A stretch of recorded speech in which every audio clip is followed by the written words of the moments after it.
Next shape sequence है Koch snowflake. Table 3 के next shape sequence है कोच स्नोफ्लैग। तो चलिए देखते हैं कोच स्नोफ्लैग क्या है। Koch snowflake is a beautiful fractal that creates a snowflake-like amazing shape by repeatedly adding triangles. Koch snowflake एक सुंदर फ्रैक्टल है। फ्रैक्टल मीन्स फ्रैक्शनल पैटर्न, लगातार एक ही चीज होते रहना, टुकड़ा टुकड़ा होकर। ठीक है, करने के समय आप लोगों को पता चल जाएगा। तो कोच स्नोफ्लैग एक सुंदर फ्रैक्टल है जो बार बार त्रिभुजों को जोड़कर एक बर्फ के टुकड़े जैसा सुंदर आकार बनाता है।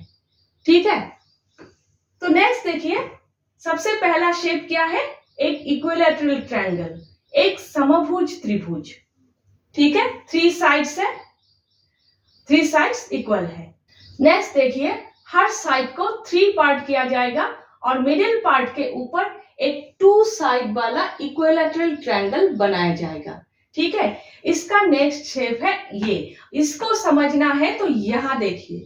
ठीक है, हर साइड को 3 पार्ट किया जाएगा और बीच वाले पार्ट के ऊपर 2 साइड वाला एक इक्विलैटरल ट्रायंगल, समभुज त्रिभुज बनाया जाएगा। 2 साइड वाला क्यों? क्योंकि ये वाला हिस्सा मिटा दिया जाएगा। ठीक है, ये नीचे वाला हिस्सा मिटा दिया जाएगा। इस टाइप का स्टार लाइक शेप बनेगा। ये 2 साइड वाला हुआ ना, ये 2 साइड वाला। ठीक है, इसके जैसा तारा जैसा आकार बनेगा। ठीक है, तो इसको समझना है तो ये, इसको समझना है तो ये शेप। ठीक है, अब देखिए, सबसे पहले तो आप लोग ट्रायंगल से ही शुरू करोगे, लेकिन इसके बाद आप लोग सिर्फ साइड के बारे में ही सोचोगे। ठीक है, हर साइड के ऊपर एक ट्रायंगल बन रहे हैं, 2 साइड वाला इक्विलैटरल ट्रायंगल। बीच वाला हिस्सा मिटाने के बाद इस तरह से बनेगा। तो अब आप लोग इस शेप के साइड काउंट करोगे। ठीक है, 1 2 3 4 5 6 7 8 9 10 11 12 साइड्स है इस शेप में। पहले के शेप में 3 साइड्स था, अब 3 into 4 इक्वल 12 साइड्स है। ठीक है, नेक्स्ट इस शेप के नेक्स्ट शेप है ये। इसको समझना है तो ये, इसी शेप को अगर आप लोग बहुत बड़ा करोगे तो ये है। बहुत सारे ट्रायंगल है हर पोर्शन पे, इसीलिए इस टाइप के लग रहे हैं, मुकुट जैसा। ठीक है, यहां पर देखिए, ये जो स्टार है, ठीक है, ये है। ठीक है, अब हर साइड के ऊपर एक 2 साइड वाला इक्विलैटरल ट्रायंगल बनेंगे। तो एक साइड को ले लीजिए, तो ये साइड, इस साइड के ऊपर बीच वाले हिस्से पर एक ट्रायंगल बनेगा। इसको मिटा दोगे, ठीक है, जिस तरह से यहां पर मिटाया है, ठीक है, इस तरह से मिटा दोगे तो इस टाइप का बनेगा। ठीक है, तो चलिए देखते हैं। इसके ऊपर एक इक्विलैटरल ट्रायंगल बनाओगे, इसके ऊपर एक इक्विलैटरल ट्रायंगल बनाओगे। इसी तरह हर साइड के ऊपर बीच वाले हिस्से पर एक इक्विलैटरल ट्रायंगल आप लोग बनाओगे। ठीक है, हर साइड के ऊपर बीच वाले हिस्से पर आप लोग इक्विलैटरल ट्रायंगल बनाओगे। और जब आप लोग इस तरह से बीच वाला, नीचे वाला हिस्सा मिटा दोगे तो इस टाइप का बनेगा। ठीक है, इस टाइप का बनेगा। ये वाले जो पोर्शन है, ये वाले जो पोर्शन है वो इस तरह मुकुट जैसा लग रहे हैं। ठीक है, इतना ही बात है। ठीक है, तो देखिए, अब नेक्स्ट आप लोग साइड काउंट करोगे, कितना साइड है, कितना नंबर साइड है। अब देखिए, यहाँ पर थोड़ा गलती होने का चांसेस होते हैं। यहाँ पर तो आप लोग आसानी से साइड काउंट कर लोगे, लेकिन यहाँ पर थोड़ा अच्छे से समझना है। ठीक है, तो देखिए, एक चीज देख लीजिए, यहाँ पर आप लोगों ने सब कुछ काउंटिंग किया, 12 साइड्स, कुछ भी छोड़ा नहीं। तो यहाँ पर भी आप लोगों को कुछ भी नहीं छोड़ना है। ठीक है, तो देखिए, 1 2 3 4 5 6 7 8, ये दोनों हिस्सा भी काउंट करना है, तभी जाकर 8 होंगे। ठीक है, तो कितना पोर्शन है? 6 पोर्शन है, तो 8 into 6 इक्वल 48। नेक्स्ट शेप में नंबर ऑफ साइड्स होंगे 12 into 4 इक्वल 48। ठीक है।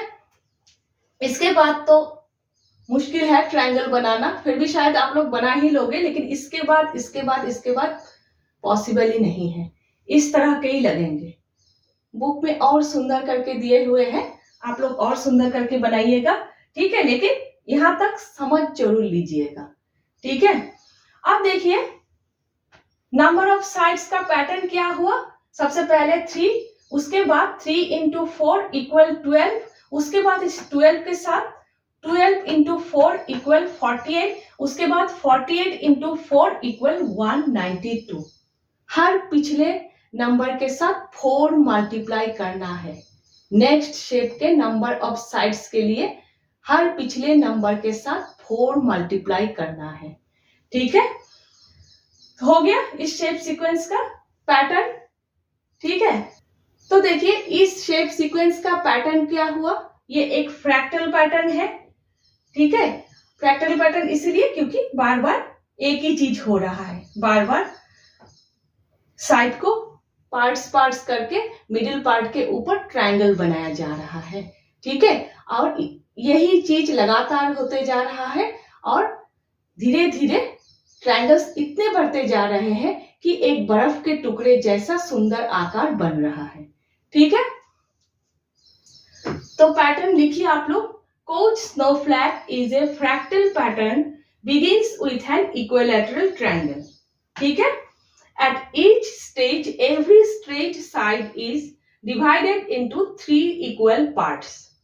The middle part is replaced with 2 sides of a new equilateral triangle, pointing outward.